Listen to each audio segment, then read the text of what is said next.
रात के 12 बजे थे। अमावस की रात थी। भारत पाकिस्तान बॉर्डर अंधेरे में डूब चुका था। चरण सिंह नाम का एक भारतीय सिपाही अपने साथी के साथ टेंट की ओर बढ़ रहा था। ओए चरण सिंह, आज ड्यूटी का पहला दिन है ना?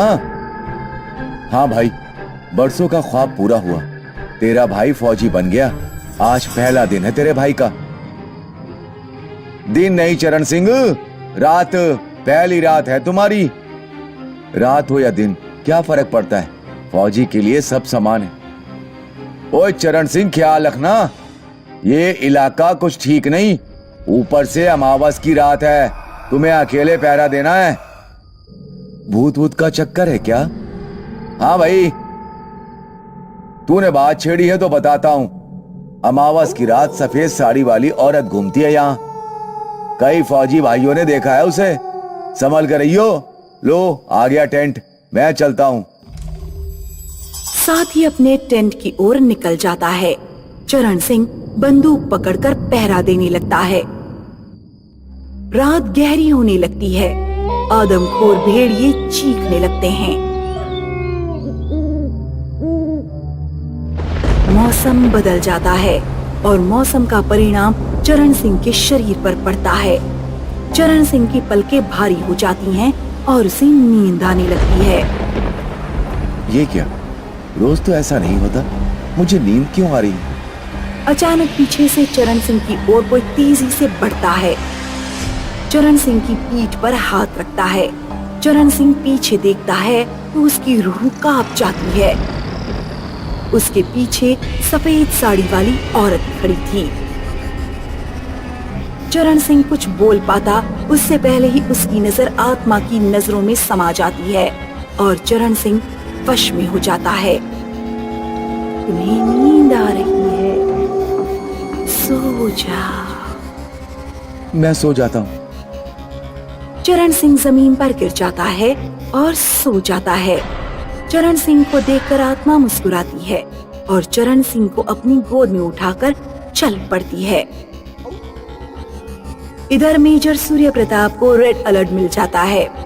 रणजीत, सिपाही चरण सिंह को वायरलेस भेजो। बोलो अलर्ट रहे, खतरा है। हेलो चरण सिंह, सुन रहे हो? खतरा है। हेलो। चरण सिंह का वायरलेस टेंट के सामने गिरा पड़ा था और आत्मा चरण सिंह को दूर लेकर जा रही थी। Sir, no response. व्हाट?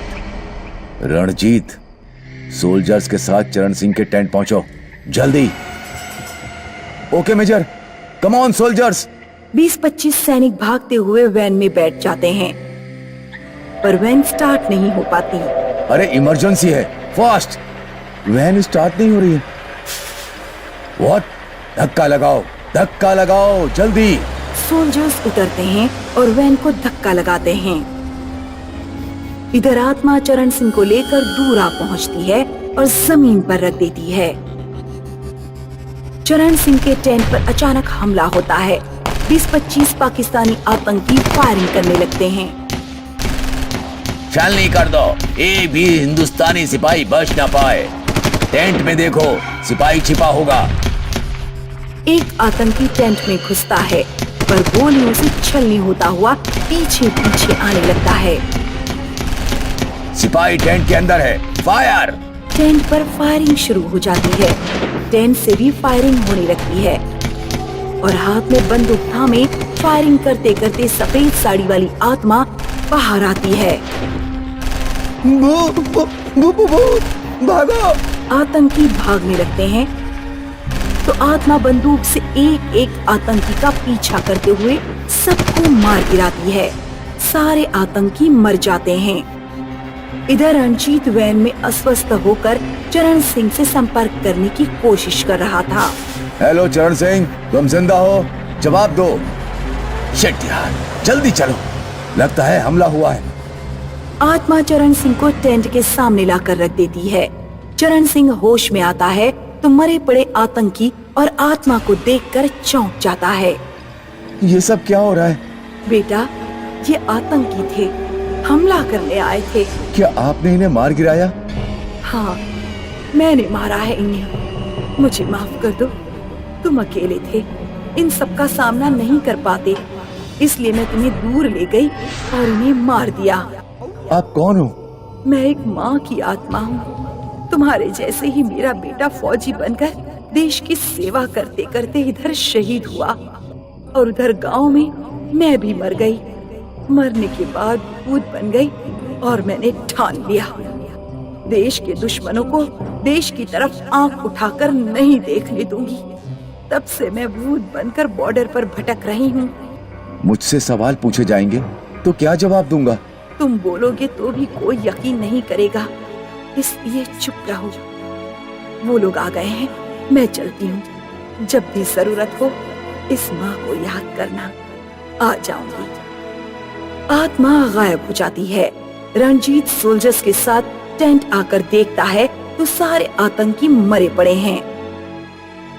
खतरा टल चुका है। चरण सिंह अकेले आतंकियों का खात्मा कर चुका है। चरण सिंह, तुम्हारी जय हो।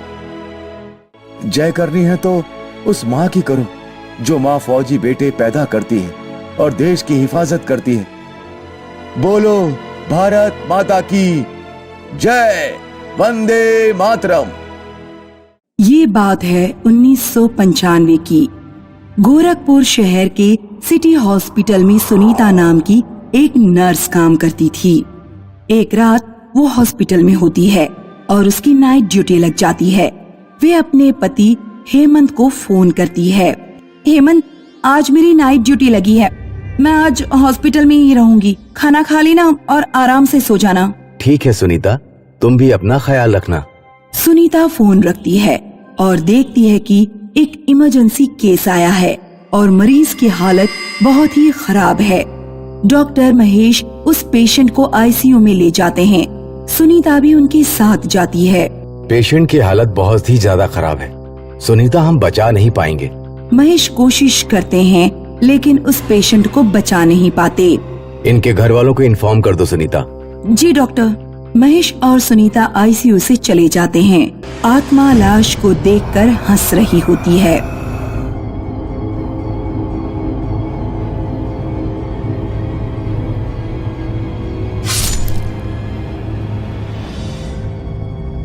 मृत के पिता गुस्से में महेश के केबिन में आते हैं।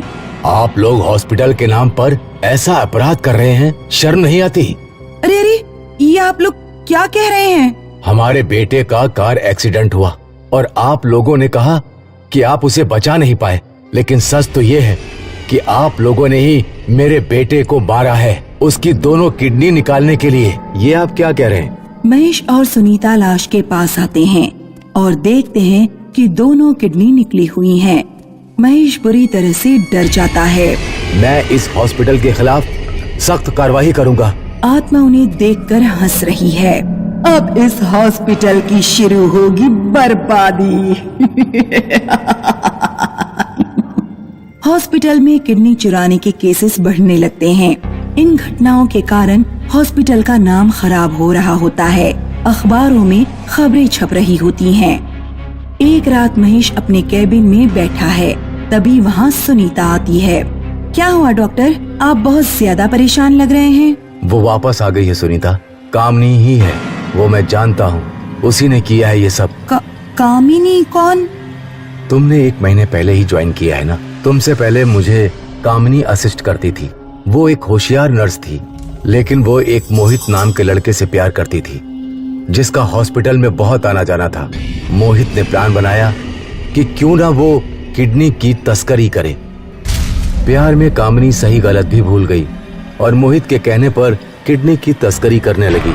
एक दिन उसका ये सच सामने आ गया। मोहित और उसकी सारी गैंग को गिरफ्तार कर लिया, लेकिन कामनी किसी तरह से भाग गई और सुनने में आया कि उसने आत्महत्या कर ली।